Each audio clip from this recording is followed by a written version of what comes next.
അപ്പോൾ ഇന്ന് ഞാൻ ഉണ്ടാക്കാൻ പോകുന്നത് മണിപ്പൂട്ടാണ് കേട്ടോ. ഞാൻ അതിൻ്റെ പൊടി ആദ്യം ഒന്ന് വാട്ടി കുഴച്ചെടുക്കട്ടെ.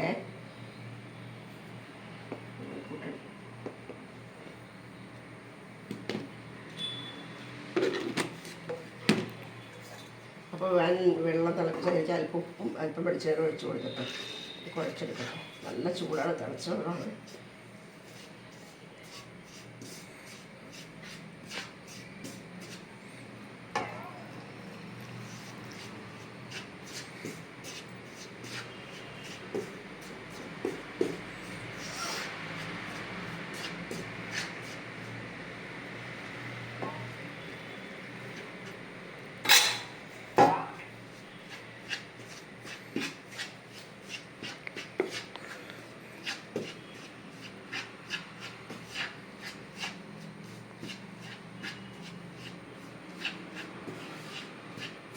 അപ്പോൾ ഇനി അത് അവിടെ ഇരുന്ന് ഇത്തിരി നേരം ഒന്ന് പയ്യെ തണുക്കില്ല, നമ്മുടെ കൈ പൊള്ളിയിൽ പാരുമോ.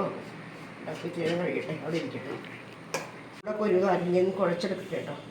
നല്ല പരുവത്തിന് കുഴച്ചെടുക്കണേ. കുഴയ്ക്കണത് അല്ലെങ്കിൽ ഉരുട്ടണതാണ് നമുക്ക് പണി. ചെറിയ ചെറിയ മണി പോലെ ഉരുട്ടിയെടുക്കണം. എന്നിട്ടും ചൂടാറിയിട്ടില്ല, ചൂടുണ്ട്. കുഴപ്പമില്ല, നമുക്ക് അഡ്ജസ്റ്റ് ചെയ്യാം.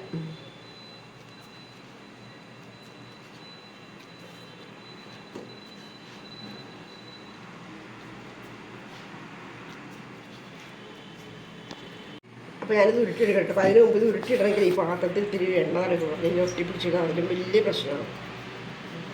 നല്ല ക്ഷമ വേണോട്ട് ഇത്. ചിലർ നീളത്തിലെടുത്ത് വിട്ടു, എനിക്കതിൽ അങ്ങനെ വിട്ടാൻ താല്പര്യമില്ല. ഒത്തിരി സമയം പിടിക്കും. ഇത് ഉഷിച്ചുള്ള പണിയാണ്.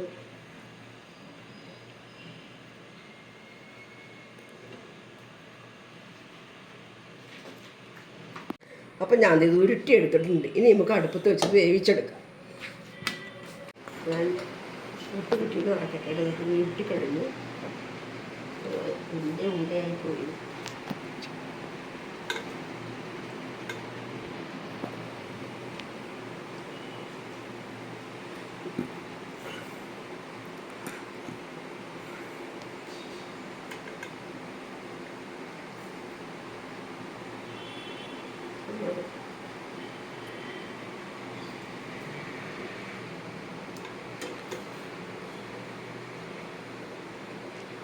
അടുപ്പത്തേക്ക് വെക്കട്ടെ. അപ്പോൾ ഇത് അടുപ്പത്ത് വെക്കട്ടെ കേട്ടോ. ഇതാകെ ഇത് മൂടി വെക്കട്ടെ കേട്ടോ. ഇത് ഇത്തിരി കുറച്ചിടാം, സിമ്മി കിടക്കട്ടെ.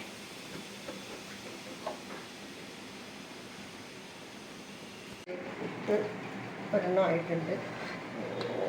മണിക്കൂറിൻ്റെ മണിയോടെ ഇനി അടുത്ത് വയ്ക്കട്ടെ. മനുഷ്യൻ്റെ കാര്യം മണിക്കൂട്ട് പോലെ എന്ന് പറഞ്ഞു. പോകുന്നില്ല.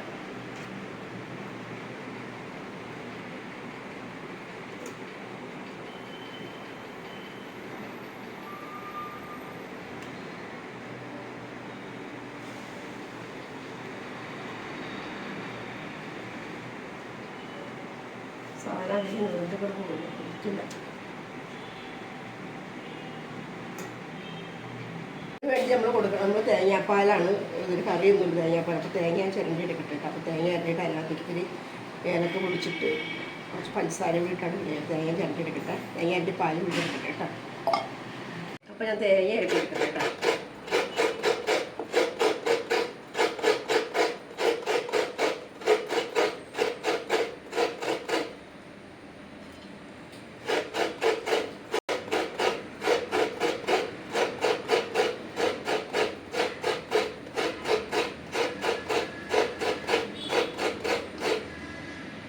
അപ്പോൾ തേങ്ങ നമ്മൾ ചിരണ്ടി കഴിഞ്ഞിട്ട് ഞാൻ പാൽ പിഴിഞ്ഞെടുക്കട്ടെ കേട്ടോ.